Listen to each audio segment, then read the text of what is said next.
বাংলাদেশের সামরিক গোয়েন্দা পরিদপ্তর যাকে বলে ডিজিএফআই, সেই ডিজিএফআই এর ডিজি মানে মহাপরিচালক মেজর জেনারেল কায়সার রশিদ চৌধুরী, তিনি সম্প্রতি নিয়োগ পেয়েছেন 4-5 দিন আগে। তো তিনি গতকালকে ভারতে গিয়েছেন সস্ত্রীক, এবং এটা কিন্তু বাংলাদেশ সরকার গোপন রেখেছিল, কিন্তু ভারতীয় বিভিন্ন পত্রিকায় লেখালেখি হয়, জানাজানি হয়। তারপর বাংলাদেশ সরকার স্বীকার করে যে আসলে তিনি চিকিৎসার জন্য গিয়েছেন সস্ত্রীক। এখন প্রশ্ন হচ্ছে যে চিকিৎসার জন্য কেন ভারতে যেতে হলো? মেজর জেনারেল কায়সার রশিদ চৌধুরী এই শুক্র 8 দিনও হয় নাই তিনি মহাপরিচালক পদে নিয়োগ পেলেন ডিজিএফআই এর সামরিক গোয়েন্দা পরিদপ্তরের মতো গুরুত্বপূর্ণ পদে, এবং তারপরই তার চিকিৎসার জন্য ভারতে যাওয়া লাগলো এত দেশ থাকতে। আর তিনি তো আর একেবারে গরিব নন যে তিনি ভারতে যাবেন, তিনি ইচ্ছা করলে থাইল্যান্ড, সিঙ্গাপুর যেতে পারতেন চিকিৎসার জন্য, তাই না? তো এই যে তিনি ভারতে গেলেন, নিশ্চয়ই তিনি সেখানে নিরাপত্তা বিষয়ক কোনো মিটিং করবেন ভারতীয় কারো সঙ্গে। হ্যাঁ, তো আমি ভারতীয় সাংবাদিক গৌতম লাহিড়ীর কাছে জানতে পারলাম যে আসলেই তিনি সেখানে একটি নিরাপত্তা বিষয়ক মিটিং করবেন ভারতীয় নিরাপত্তা বিষয়ক কোনো কর্মকর্তার সঙ্গে, এবং তারেক রহমান সরকারের নির্দেশেই তিনি ভারতে গিয়েছেন ওই নিরাপত্তা বিষয়ক বৈঠকটি করার জন্য, যেটা গত 5 বছর ধরে কিন্তু কোন ডিজিএফআই ডিজি এর আগে ভারতে যাননি। শেখ হাসিনার আমলের মাঝামাঝি সময়ে একজন গিয়েছিলেন, তারপর এই প্রথম একজন গেলেন। আমরা দেখতে পাচ্ছি যে ডক্টর ইউনূস সরকারের সময় ভারতের সঙ্গে বাংলাদেশের যেই খারাপ সম্পর্ক ছিল, সেই সম্পর্কটা আসলে তারেক রহমান একটু একটু করে কাটিয়ে ওঠার চেষ্টা করতেছেন। এবং আমি মনে করি যে তারেক রহমানের সঙ্গে ভারতের সম্পর্ক ইউনূসের সময় চাইতে ভালো হলেও আসলে শেখ হাসিনার সময়ের মতো এত ঘনিষ্ঠ হবে না। শেখ হাসিনা যেমন ভারতের প্রতি পূর্ণ মাত্রা নির্ভরশীল ছিল, এখনো তো তারেক রহমান সেটাকে কাটিয়ে পারস্পরিক নির্ভরশীলতার দিকে যাবেন, যে ভারতও নির্ভরশীল, বাংলাদেশও নির্ভরশীল। এই যে ডিজিএফআই এর DG major general Kaiser Chowdhury তিনি ভারতে গেলেন, আমি এটাকে কিন্তু নেগেটিভলি দেখি না, কারণ সরকার বলেছে তিনি গিয়েছেন।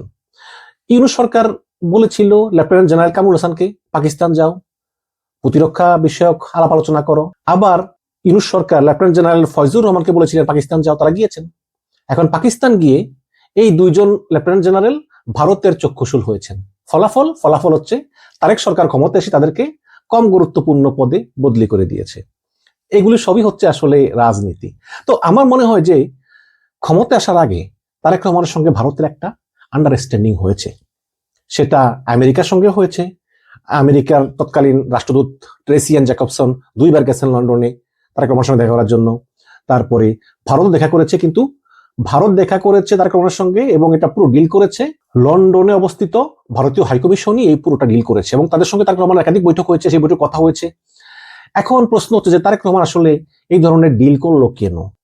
কেন তারেক রহমান ভারতকে কথা দিয়েছেন, আমেরিকাকে কথা দিয়েছেন যে ক্ষমতা এলে তিনি তাদের এই সব দাবিগুলো পূরণ করবেন? আমি 2-1 বিএনপি নেতাদের সঙ্গে আলাপ করেছি, তারা বলতেছে যে দেখেন, তারেক রহমান কিন্তু ডক্টর ইউনূসকে পুরোপুরি বিশ্বাস করতেন না। তারেক রহমান মনে করতেন যে যেহেতু আওয়ামী লীগ মাঠে নাই, নির্বাচন দিলে আমরাই সরকার গঠন করব, কিন্তু সরকারের মধ্যে বিভিন্ন উপদেষ্টারা অনবরত ডক্টর ইউনূসকে ভুল বুঝাচ্ছে। কাজে এখন যদি আমরা ডক্টর ইউনূসের সঙ্গে সরাসরি একদম আপন হয়ে যাই, ক্লোজ হয়ে যাই, এবং জুলাই সনদ বা বিভিন্ন বিষয়ে একই সুরে কথা বলি, তারপর যদি ডক্টর ইউনূস নির্বাচন না দেয়, তাহলে আমরা আমেরিকা ভারতকেও হারাবো, ইউনূসকেও হারাবো। একুলো গেল। তো সুতরাং তারেক রহমানের কথা হচ্ছে যে সবার সঙ্গে একটা মিল দিয়ে চলা। দেখেন না, এই যে বললো যে হ্যাঁ গণভোট মেনে নিব, জুলাই সনদ মেনে নিব, সবই করব, কিন্তু নির্বাচনের পরে মেজর হাফিজ বলতেছে যে এগুলো তো কথা বলছি, না বলে তো নির্বাচন দিত না, কিন্তু আমরা জুলাই সনদ বাস্তবায়ন করবে না। আবার এই গণভোটের বিরুদ্ধে 2 বিএনপি পন্থী আইনজীবী তারা রিট করেছে আদালতে, এবং এই 2 বিএনপি পন্থী আইনজীবী কিন্তু তারেক রহমানের নির্দেশেই এই মামলাটা করেছে। এবং স্বরাষ্ট্রমন্ত্রী সালাউদ্দিন আহমেদ বলেছেন যে দেখি আমরা আদালত কি রায় দেয়। এখন আদালত যদি বলে গণভোট অবৈধ, তাহলে আর তাদের এই ঝামেলা করা লাগলো না সংসদে। তা না হলে জামাত এনসিপি বলবে যে যেহেতু গণভোটে হ্যাঁ যুক্ত হয়েছে, সুতরাং তোমরা সংবিধান সংস্কার কমিশনের সদস্য হিসেবে শপথ নাও এবং সংস্কার বাস্তবায়ন করো। এখন যদি এই আদালত বলে যে এটা অবৈধ, তাহলে এইসব লেখা চলে যায়, তাহলে ওই আদালতের ঘাড়ে বন্দুক রেখে তাদের উদ্দেশ্য হাসিল করা যায়, যেমনটা হাসিনা করেছিল কোটা সংস্কারের সময়, এরকম আর কি। তো এখন তারেক রহমান প্রধানমন্ত্রী হয়েছে, এখন ওই ভারত এবং আমেরিকাকে দেওয়া কথা বাস্তবায়ন করার পালা। সেটা বাস্তবায়ন করতে গিয়ে আসলে তারেক রহমান খুব ভেবেচিন্তে এগুচ্ছেন। তিনি ভারত এবং আমেরিকাকে যে কথা দিয়েছেন সেই কথা রাখছেন, পাশাপাশি যাতে এনসিপি এবং জামাতও রাগ না হয় তাদেরকেও তিনি ম্যানেজ করে চলার চেষ্টা করতেছেন। ওদিকে সবচেয়ে অবমূল্যায়িত হচ্ছে চীন এবং পাকিস্তান পন্থীরা, তারা তেমন একটা সুযোগ পাচ্ছে না। এখন দেখা যাক তারেক রহমান আসলে এই পুরো ভূরাজনীতিকে কিভাবে মেনটেন করতে পারেন। এবং পল কাপুর অলরেডি বাংলাদেশে আসছেন, মার্কিন উপসহকারী পররাষ্ট্রমন্ত্রী। সেই পল কাপুর, যিনি ওই ডোনাল্ড লুর মতো, বাইডেনের সময় ছিলেন ডোনাল্ড লু, ওই রকম তিনি ভারতে ছিলেন 3 দিন। সেখান থেকে তিনি গতকালকে ঢাকায় আসলেন এবং ভারতে তিনি 3 দিন বিভিন্ন পর্যায়ের, উচ্চ পর্যায়ের ভারতীয় নেতৃবৃন্দের সঙ্গে বৈঠক করেছেন। এবং সেখানে আওয়ামী লীগের এবং ভারতীয় কিছু গুজববাজ মিডিয়া তারা বলতেছেন যে পল কাপুর নাকি শেখ হাসিনার সঙ্গে দেখা করেছেন। এই বিষয়টা সম্পূর্ণ মিথ্যা, আমি দায়িত্ব নিয়েই বলছি। পল কাপুর শেখ হাসিনার সঙ্গে দেখা করেননি বা করার কোনো কারণও নেই, কারণ শেখ হাসিনা তো আর প্রধানমন্ত্রী না। এবং এই গুজব মিডিয়া বলতেছে বাংলাদেশে এসেও নাকি এই পল কাপুর তারেক রহমানের সঙ্গে বৈঠক করবেন, পররাষ্ট্রমন্ত্রীর সঙ্গে বৈঠক করবেন, স্বরাষ্ট্রমন্ত্রীর সঙ্গে বৈঠক করবেন, হুইচ ইজ রাইট, করতেই পারে। তারপরে বাণিজ্য মন্ত্রী মুক্তাদিরের সঙ্গে বৈঠক করবেন এবং তিনি জামাতের নেতা এনসিপি নেতাদের সঙ্গে বৈঠক করবেন। এবং পল কাপুর নাকি আওয়ামী লীগের নেতাদের সঙ্গে বৈঠক করবেন, সাবর হোসেন চৌধুরী সহ অন্যান্যরা। এবং এই ধরনের কোনো কথাও কিন্তু আমরা শুনিনি, বৈঠক করার কারণও নাই। তবে একটা বিষয় দেখার আছে যে পল কাপুর আসলে ডক্টর ইউনূসের সঙ্গে বৈঠক করেন কিনা। যদি পল কাপুর ডক্টর ইউনূসের সঙ্গে বৈঠক করেন তাহলে আমরা বুঝবো যে ইউনূস কিন্তু এখনো মাঠ ছাড়ে নাই, কোনো না কোনো ভাবে সে তার প্রভাব ধরে রেখেছে। আর যদি পল কাপুর ডক্টর ইউনূসের সঙ্গে কোনো বৈঠক না করে তাহলে বুঝতে হবে যে ডক্টর ইউনূস আর মাঠে নাই। এখন তারেক রহমান সরকার কিন্তু ডক্টর ইউনূসের প্রতি কিন্তু খুশি না, এটা হচ্ছে বাস্তবতা। তারেক রহমান সরকার ডক্টর ইউনূস সরকারকে পছন্দ করতেন না, কিন্তু পছন্দের অভিনয় করতেন। এখন যখন ক্ষমতায় আসছেন তখন কিন্তু এই ভাবটা দেখাচ্ছেন। যেমন 2টা উদাহরণ দিই। একটা হচ্ছে যে ডক্টর ইউনূস ক্ষমতা থেকে যাওয়ার 2 দিন আগে তিনি নিজেকে অতি গুরুত্বপূর্ণ ব্যক্তি ঘোষণা করে 1 বছরের জন্য প্রধানমন্ত্রী যে সিকিউরিটি পায় এসএসএফ এর, সেটার অনুমোদন তিনি করে গিয়েছেন।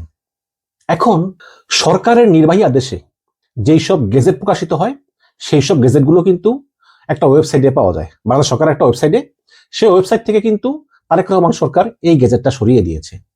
এখন গেজেট সরিয়ে দিলেও ওই যে ডক্টর ইউনূস পদত্যাগ করার আগে তিনি তাকে অতি গুরুত্বপূর্ণ ব্যক্তি হিসেবে ঘোষণা করে গিয়েছেন 1 বছরের জন্য, সেটা কিন্তু এখনো তারেক রহমান সরকার বাতিল করেনি। ইচ্ছা করলে করতে পারে, বাট হয়তো বিরক্ত হয়ে ওই গেজেটটা আসলে ওয়েবসাইট থেকে সরিয়ে দিয়েছে। কিন্তু ইউনূসের প্রেস সচিব শফিকুল আলম বলেছেন যে ডক্টর ইউনূস এটা করে তিনি কোনো বিধি লঙ্ঘন করেননি, কারণ সাবেক উপদেষ্টা লতিফুর রহমান 2001 সালে তিনিও ক্ষমতা ছেড়ে দেওয়ার পরে 1 বছর ভিআইপি সুবিধা পেয়েছিলেন। যাই হোক, হতে পারে। কিন্তু তারেক রহমান সরকার বিভিন্ন কারণে ইউনূস সরকারের উপর সন্তুষ্ট না, বিশেষ করে কয়েকজন উপদেষ্টার প্রতি তারেক রহমান ভীষণ বিরক্ত। এর আরেকটা উদাহরণ কি, সেটা হচ্ছে আপনারা জানেন যে গতকালকে দুর্নীতি দমন কমিশনের যে প্রধান পরিচালক আব্দুল মোমেন সহ একদম পুরো টিমকেই তারেক রহমান বিদায় করে দিয়েছেন, যা অনেকেই অবাক করেছে। যদিও তারেক রহমান তিনি ক্ষমতা আসার পরেই চিফ প্রসিকিউটর তাজুল ইসলামকে সরিয়ে দিয়েছেন, গভর্নর আহসান এইচ মনসুরকে সরিয়েছেন, তারপরে সোনালী ব্যাংকের এমডি অনেকে সরিয়েছেন। এবং অনেকেই বলতেছেন যে তারেক রহমান এই 14-15 দিন ক্ষমতায় এসেই তিনি প্রত্যেকটি রাষ্ট্রীয় প্রতিষ্ঠানকে যেভাবে দলীয়করণ করতেছেন, শেখ হাসিনাও কিন্তু এটা করতে তার 5 বছর লেগেছিল। এমনকি সেনাবাহিনী তো তারেক রহমান ব্যাপক পরিবর্তন এনেছেন, পুলিশের ভিতরেও ব্যাপক পরিবর্তন এনেছেন, রদবদল করেছেন। এবং এই কাজটা করতে কিন্তু শেখ হাসিনার 5 বছর লেগেছিল, তারেক রহমান এটা একদম 14-15 দিন শেষ করে দিয়েছেন। এবং এটা কিন্তু কোনো ভালো লক্ষণ না। যাই হোক, তো আব্দুল মোমেনের কথা ফিরে আসি। দুর্নীতি দমন কমিশনের প্রধান আব্দুল মোমেন, যাকে নিয়োগ দিয়েছিলেন ডক্টর ইউনূস।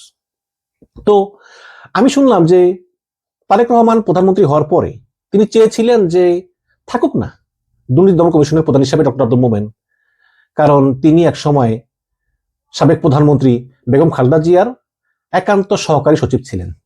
তো সে থেকে একটা উইক মাইন্ড ছিল তারেক রহমানের এই মোমেনের প্রতি, থাকুক, রয়েছে থাকুক। কিন্তু 3-4 দিন আগে ইউনূস সরকারের সাবেক সড়ক এবং সেতু এবং জ্বালানি উপদেষ্টা ফয়জুল কবির খান, তিনি সরকারি বাসা, যেই মিন্টু রোডের সরকারি বাসা থাকতেন, সেই বাসা ছেড়ে দেওয়ার আগের দিন একটা ইফতার পার্টির আয়োজন করেন। সেই ইফতার পার্টিতে সাবেক সরকারের প্রায় সবাইকেই দাওয়াত দেন। এবং এই ঘরোয়া ইফতার পার্টির খবর আমরা জানলাম প্রেস সচিব শফিকুল আলমের একটা ফেসবুক পোস্ট থেকে। তিনি একটি ছবিও দিয়েছেন, সেখানে দেখা গিয়েছে যে ডক্টর ইউনূস সহ অন্যান্য উপদেষ্টারা, সাকওয়াত সাহেব ছিল, আসিফ নজরুল ছিল, তারপরে মাত্র 1 দিন আগে সাবেক গভর্নর আহসান এইচ মনসুর ছিল, এবং সরকারি আরো অনেক কর্মকর্তা ছিল, ইনক্লুডিং এই ডক্টর মোমেন, দুদকের মহাপরিচালক। এই জিনিসটা তারেক রহমান ভালোভাবে নেননি। বিশেষ করে যেই ফয়জুল কবির খান, উপদেষ্টা ফয়জুল কবির খান, যিনি কিন্তু আদিলুর রহমান খান, গৃহায়ন এবং গণপূর্ত উপদেষ্টা, এই আদিলুর রহমান খান এবং ফয়জুল কবির খান এই দুইজন মিলে কিন্তু নির্বাচনটাকে পেছানোর অনেক চেষ্টা করেছেন। তারেক রহমান এই দুইজন লোক সহ রেজওয়ানা হাসানকে পছন্দই করেন না। তারেক রহমান মনে করেন যে রেজওয়ানা হাসান, ফয়জুল কবির খান এবং আদিলুর রহমান খান এই তিনজন মূলত কন্টিনিউ ষড়যন্ত্র করেছে নির্বাচনটাকে পিছিয়ে দেওয়ার জন্য।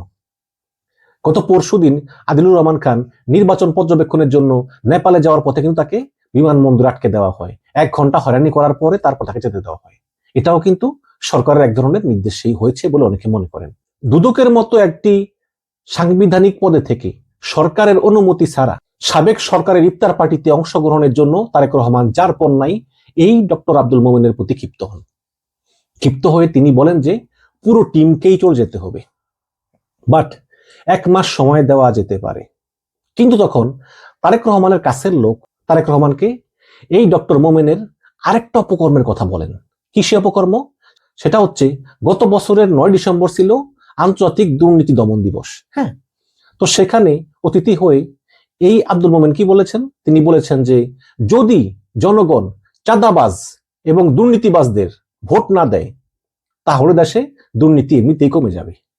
এখন তারেক রহমান মনে করতেছেন যে এই যে চাঁদাবাজ বলতেছে, দুর্নীতিবাজ বলতেছে, এগুলো আসলে ডক্টর আব্দুল মোমেন বিএনপিকেই বুঝিয়েছেন। আপনারা তো এমনিও দেখেছেন যে নির্বাচনের আগে যখন বলতাম যে চাঁদাবাজদের ভোট দিয়ে না, তখন বিএনপির লোকজন কমেন্টে গালিগালাজ করতো, কারণ চাঁদা তো ওরাই নেয়, তাই না? তো তারেক রহমান মনে করতেছেন যে গত বছরের 9 ডিসেম্বর আন্তর্জাতিক দুর্নীতি দমন দিবসে আব্দুল মোমেন যে বলেছেন যে দুর্নীতিবাজ এবং চাঁদাবাজদের ভোট দিবেন না, তার মানে তিনি পরোক্ষভাবে জনগণকে বলেছেন যে আপনারা বিএনপিকে ভোট দিবেন না। তো এইসব কারণেই তারেক রহমান আব্দুল মোমেনকে বলেছেন যে আপনি ইমিডিয়েটলি পদত্যাগ করেন। তো আব্দুল মোমেন বলেছেন যে আমাকে 1 মাস সময় দিন, 1 মাস সময় দিন, আমরা 1 মাসের মধ্যে ধাপে ধাপে পদত্যাগ করব এবং নতুন যাকে নিয়োগ দিবেন তাকে আমাদের কাজ বুঝিয়ে দিব।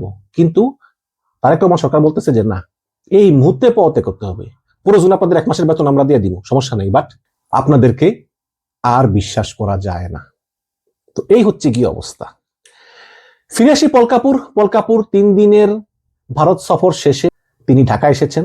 ঢাকায় এসে কিছু ব্যবসায়ীর সঙ্গে অলরেডি বৈঠক করেছেন। আগামীকালকে তিনি দফায় দফায় মিটিং করবেন, 2 দিনের সফর। রাজনীতিবিদ, ব্যবসায়ী, সুশীল সমাজের প্রতিনিধির সঙ্গে বৈঠক করবেন এবং এই বৈঠকে আসলে আওয়ামী লীগের সঙ্গে কোনো বৈঠক হওয়ার সম্ভাবনা নাই। এবং ট্রাম্প সরকার আসলে এই মানবাধিকার, গণতন্ত্র এগুলো নিয়ে কিন্তু তো মাথা হয় না। আওয়ামী লীগ নেতাদের কোনো মাথা ব্যথা নাই। তবে একটা কথা আছে, সেটা হচ্ছে কি, যদি পল কাপুর যখন ভারতে ছিলেন, পল কাপুর মানে মার্কিন সহকারী পররাষ্ট্রমন্ত্রী পল কাপুর যখন ভারতে ছিলেন এবং ভারতে থাকা অবস্থায় ভারতের পররাষ্ট্রমন্ত্রী এস জয়শঙ্করের সঙ্গে পল কাপুর অবশ্যই বৈঠক হয়েছে। সেই বৈঠকে যদি জয়শঙ্কর কোনো কথা বলে থাকেন পল কাপুরকে যে তুমি তো ঢাকায় যাইবা, যাইয়া তুমি তারেক রহমান সরকারকে এই কথাগুলো বলো, আওয়ামী লীগ সম্পর্কে কথাগুলো বলো, যাতে আওয়ামী লীগকে পুনর্বাসনের সুযোগ দেওয়া হয়, তখন হয়তো পল কাপুর এটা বলতেও পারেন তারেক রহমানকে যে আপনি আওয়ামী লীগকে একটা পুনর্বাসনের ব্যবস্থা করে দিন। এখন যদি এই কথা হয়ে থাকে আমরা তো জানতে পারবো, তাই না? কারণ জয়শঙ্করের সঙ্গে পল কাপুরের কি কথা হয়েছে রুদ্ধদ্বার বৈঠক, এটা তো আমরা জানবো না। বাট যদি এটা হয়ে থাকে তাহলে পল কাপুর হয়তো সেটা তারেক রহমানকে বলবেন যে ভারত থেকে একটা রিকোয়েস্ট আসছে, আওয়ামী লীগকে একটু পুনর্বাসনের সুযোগ করে দিন, বা যাদের নামে মামলা আছে তাদেরকে একটু জামিনে মুক্ত হওয়ার ব্যবস্থা করে দিন, নিষেধাজ্ঞা উঠিয়ে নিন, আওয়ামী লীগের উপর থেকে তারা রাজনীতি করুক, এই ধরনের কিছু বলতে পারে। বাট সেটা আমরা সময় হলেই জানতে পারবো, কারণ কিছু তো গোপন থাকে না। তবে আমার মনে হয় যে আওয়ামী লীগকে রাজনীতি করার সুযোগ আপাতত না দিলেও আওয়ামী লীগের অনেক নেতা কারাগার থেকে মুক্তি পাবে নিকট ভবিষ্যতে। এবং আরেকটি বিষয় হচ্ছে যে পল কাপুর তো তারেক রহমানকে যা বলার বলবেনি, সেটা আওয়ামী লীগের বিষয় হোক বা ভারতের নিরাপত্তার বিষয় হোক। কারণ পল কাপুর আসছেন বাংলাদেশে, আর বাংলাদেশের ডিজিএফ এর ডিজি গেছেন ভারতে। তো এই দুইটা জায়গায় কিন্তু একটা কথা আদান প্রদান হবে, একটা পলিসি নির্ধারণ হবে যে কিভাবে বাংলাদেশ এবং ভারত সন্ত্রাস দমনে এবং পারস্পরিক নিরাপত্তায় 2 দেশের নিরাপত্তা তথ্য আদান প্রদান করতে পারে। এতে উভয় দেশের শত্রুদেরকে চিহ্নিত করে দমন করা যায়, যেটা শেখ হাসিনার আমলে হতো। সেরকম একটা কিছু কিন্তু আবার শুরু হয়েছে, যেটা ইউনূসের 1.5 বছরে ভারত কোনো পাত্তাই পায়নি। আবার সেটা শুরু হয়েছে এবং এটা তো হবে আসলে, কারণ ইউনূস তো আর পলিটিক্যাল গভর্নমেন্ট ছিল না। ইউনূসের ক্ষমতায় থাকাও লাগবে না, ইউনূস জানে যে সে চলে যাবে, এই কারণে ইউনূস ভারতকে পাত্তাইতো না। কিন্তু এটা political government like Tarique Rahman government, তারা কিন্তু চাইবেই ভারতের সঙ্গে একটা সুসম্পর্ক স্থাপন করতে, কারণ এছাড়া কিন্তু অনেক সমস্যা ছিল তারাও বোঝে। 5ই মার্চ থেকে ভারতের রাজধানী দিল্লিতে একটা রায়সিনা সম্মেলন আছে। এই রায়সিনা সম্মেলনে ভূরাজনীতি এবং ভূ অর্থনীতি নিয়ে বিভিন্ন দেশের পররাষ্ট্রমন্ত্রীরা ভারতের রাজধানী দিল্লিতে আলাপ করবেন, বিভিন্ন থিঙ্ক ট্যাঙ্করা বসবেন। সেখানেও ভারত বাংলাদেশের পররাষ্ট্রমন্ত্রী খলিলুর রহমানকে আমন্ত্রণ জানিয়েছেন, কিন্তু খলিলুর রহমান সেখানে যাবেন না। না গেলেও সমস্যা নাই, আগামী 8ই মার্চ আমি যে শহরে থাকি লন্ডনে, সেই লন্ডনে কমনওয়েলথের পররাষ্ট্রমন্ত্রীদের একটা মিটিং হবে। সেই মিটিংয়ে খলিলুর রহমান এবং তারেক রহমানের পররাষ্ট্র বিষয়ক উপদেষ্টা হুমায়ুন কবির অংশগ্রহণ করবেন এবং সেখানে ভারতের পররাষ্ট্রমন্ত্রী জয়শঙ্করের সঙ্গে একটি বৈঠক সাইডলাইনে হওয়ার কথা রয়েছে এবং সেই বৈঠকেই তারেক রহমান সরকারের কি প্ল্যান, কি পরিকল্পনা বা কিভাবে কাজ করা যায়, ব্যবসা বাণিজ্য, সংস্কৃতি এবং সবচেয়ে বড় কনসার্ন হচ্ছে ভারতের নিরাপত্তা, সেই নিরাপত্তা বিষয়ে সংলাপ অনুষ্ঠিত হবে এই খলিলুর রহমান এবং জয়শঙ্করের মধ্যে। এক সময় কিন্তু খলিলুর রহমানকে ভারত পছন্দই করতো না। ভারতের গোয়েন্দা সংস্থা সব সময় খলিলুর রহমান কোথায় যায়, কি করে, সব গতিবিধি তারা পর্যবেক্ষণ করত। হ্যাঁ, তো এখন সেই খলিলুর রহমান কিন্তু ভারতের অকৃত্রিম বন্ধু হয়ে গিয়েছে এবং যে খলিলুর রহমান পিনাকি ভট্টাচার্য এবং তার চাচাতো ভাই আদিলুর রহমানের মাধ্যমে উপদেষ্টা হয়েছেন, তাদের সঙ্গেও তার যোগাযোগ বিচ্ছিন্ন। এখন তিনি তারেক রহমানের ঘনিষ্ঠ পররাষ্ট্রমন্ত্রী হয়ে গিয়েছেন। এখন সেখানে অবশ্যই যদি বৈঠক করেন জয়শঙ্করের সঙ্গে, সেখানে হয়তো আওয়ামী লীগ প্রসঙ্গ আসলেও আসতে পারে। ভারত বুঝে গিয়েছে যে আওয়ামী লীগ হয়তো নিকট ভবিষ্যতে ক্ষমতা আসতে পারবে না, বাট যদি আওয়ামী লীগকে অন্তত রাজনীতি করার সুযোগ দেওয়া হয় এবং ভারতে যে পলাতক আওয়ামী লীগ আছে তাদেরকে দেশে ফিরানোর ব্যবস্থা করা হয়, সেটা তো কম না, তাই না? এবার আস্তে আস্তে হয়তো আওয়ামী লীগ একটা সময় আবার একটা শক্তি উঠতে পারি বলে ভারত মনে করে, বাট নিকট ভবিষ্যতে না হলেও ভারত যে তারেক রহমান সরকারের উপরে পুরোপুরি সন্তুষ্ট এটা বলাই যায়।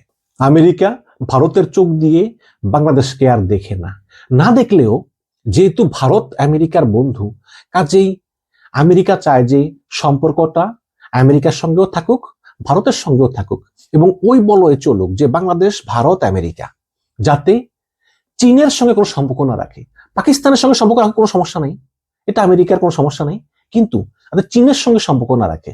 যদিও চীনের রাষ্ট্রদূত ইয়া ওয়েন তিনি 4-5 দিন আগে প্রধানমন্ত্রী তারেকের সঙ্গে বৈঠক করেছেন এবং সেই বৈঠকে তিনি অনেক কথা বলেছেন। এখন আসলে ভূরাজনৈতিক বিষয় বড়ই জটিল। এখন তারেক রহমান কিভাবে এই ভূরাজনীতি সামলান এটাই দেখার বিষয়।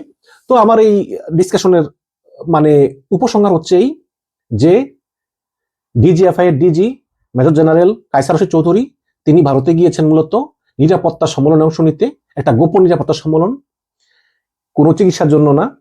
আর পল কাপুর তিনি মূলত ঢাকায় আসতেছেনই এই ইউনূস সরকারের সঙ্গে করা যে চুক্তিগুলো আছে সেই চুক্তিগুলো যাতে তারেক রহমান সরকার কন্টিনিউ করে এবং আকসা, জিসমিয়া সহ বিভিন্ন নিরাপত্তা বিষয়ক বিভিন্ন চুক্তি প্লাস এগুলোর ভিতরেই আছে যে বিভিন্ন সামরিক যন্ত্রপাতি আমদানি, তারপরে ওই যে মার্কিন জাহাজ যে তেল ভরার জন্য আসে চট্টগ্রাম বন্দরে, এইসব সার্ভিসগুলো, তারপরে যে বাণিজ্য চুক্তি হয়েছে 19% ট্যারিফ, এসব বিভিন্ন বিষয় নিয়ে আরো বিস্তারিত আলোচনা করবেন। মূলত এই পল কাপুরের বাংলাদেশ সফরের উদ্দেশ্যই হচ্ছে মূলত বাণিজ্য, বাট যদি ভারত রিকোয়েস্ট করে আওয়ামী লীগের বিষয়ে তাহলে সেই বিষয়ে হয়তো তারেক রহমানের সঙ্গে পল কাপুরের কথা হতে পারে।